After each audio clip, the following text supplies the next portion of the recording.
প্রাথমিকে ভর্তিতে লটারি বাদ দিয়ে পরীক্ষা পদ্ধতিতে ফেরার সমালোচনা করছেন বিশেষজ্ঞরা। এই পদ্ধতি বৈজ্ঞানিক নয় উল্লেখ করে এটি কোমলমতি শিক্ষার্থীদের উপর মানসিক চাপ বাড়াবে বলে মন্তব্য তাদের। কোচিং বাণিজ্য আবারও মাথাচাড়া দিয়ে উঠবে এমন শঙ্কাও রয়েছে। শিক্ষার্থীদের স্কুলে ভর্তিতে 2011 সাল থেকে সরকারি এবং 2012 সাল থেকে বেসরকারি শিক্ষা প্রতিষ্ঠানে চালু হয় লটারি পদ্ধতি। এতে ভর্তি পরীক্ষার মতো বড় যুদ্ধ থেকে মুক্তি পায় ক্ষুদে শিক্ষার্থীরা। প্রায় 15 বছর পর এসে সম্প্রতি স্কুলে ভর্তির ক্ষেত্রে শিক্ষার্থীদের লটারির পরিবর্তে আবারও ভর্তি পরীক্ষা আনতে যাচ্ছে সরকার। আগামী শিক্ষাবর্ষ থেকেই যা কার্যকর হবে। আমরা এই বিষয়ে সিদ্ধান্ত উপনীত হয়েছি, লটারির পরিবর্তে পরীক্ষা নেওয়ার ব্যবস্থা করতে যাচ্ছি। শিক্ষামন্ত্রীর এই ঘোষণার পরেই নানা মহলে শুরু হয় আলোচনা সমালোচনা। কোমলমতি শিক্ষার্থীদের কেন আবারও ভর্তি পরীক্ষার মতো যুদ্ধে নামানো হচ্ছে, উঠেছে সেই প্রশ্ন। লটারির মাধ্যমে নিম্নবিত্ত বা বিত্তহীন পরিবারের সন্তানেরা ঢাকার নামি দামি স্কুলগুলোতে বা চট্টগ্রামে ভর্তি হতে পারত। এখন যে পরীক্ষা পদ্ধতির মাধ্যমে আসবে তারা, এদের সব বিত্তহীন নিম্নবিত্ত পরিবারের সন্তানেরা তো সেই সুযোগই পাবে না, সন্তানদেরকে তৈরি করতে পারবেন না। তো কিন্তু কোনো বিকল্প না ভেবে আলাপ আলোচনা না করে সিদ্ধান্তটা চাপিয়ে দেয়, কতটুকু সঠিক হয়েছে বুঝতে পারছি না।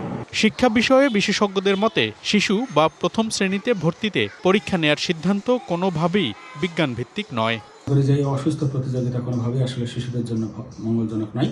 বিশেষ করে প্রথম শ্রেণীর শিক্ষার্থী ভর্তির ক্ষেত্রে এবং শিশু শ্রেণীর শিক্ষার্থী ভর্তির ক্ষেত্রে ভর্তি পরীক্ষা একেবারেই অবৈজ্ঞানিক, অযৌক্তিক এবং অগ্রহণযোগ্য। সেটি শিশুর মানসিক চাপ পড়বে, একই সাথে অভিভাবকদের উপর মানসিক চাপ পড়বে। ভর্তি পরীক্ষা নিয়ে শিশুদের বাড়তি চাপ না দিতে অভিভাবকদের আহ্বান মনোরোগ বিশেষজ্ঞদের। নায়াসিনামাইড ও স্যালিসাইলিক সমৃদ্ধ লিলি ফেস ওয়াশ যা ফেসের ডেড স্কিন সেল দূর করে দেয় দ্বিগুণ ফাস্টার ব্রাইটেনিং। তো অভিভাবকদের আমি বলবো জিনিসটাকে সহজভাবে ব্যাপারটা নেওয়া, বাচ্চাদের সাথে একদম ডু ডাই সিচুয়েশন, যেটা যে হতেই হবে, পারতেই হবে, না হলেই না, বা তার সাথে অতিরিক্ত তার সাথে মানে চাপ প্রয়োগ করা, সেটা থেকে বিরত থাকা। বিশেষজ্ঞরা বলছেন সরকারের এই সিদ্ধান্তে আবারও মাথা চাড়া দিয়ে উঠতে পারে কোচিং বাণিজ্য সহ আরও অনেক কিছু। আমি অবাক হব না ঢাকা শহরে যদি দেখি 2-1 দিনের মধ্যেই পোস্টার পড়ে গেছে যে অমুক স্কুলে ভর্তির জন্য কোচিং করানো হয়, আপনারা আসেন সন্তানদের নিয়ে। কোচিং সেন্টার এবং কোচিং সেন্টারে যারা আমরা ব্যবসা, সেই সুযোগটি আবার যাতে সুযোগ না পেয়ে ওঠে সেদিকে আমি মনে করি আমাদের সকলেরই সচেতন দৃষ্টি রাখা উচিত। শিশুদের ওপর চাপ সৃষ্টি না করে এবং বৈষম্য দূর করে সম অধিকারের ভিত্তিতে ভর্তি প্রক্রিয়া চালুর দাবি সচেতন মহলের। মনিরুল সোহাগ, ডিবিসি নিউজ, ঢাকা।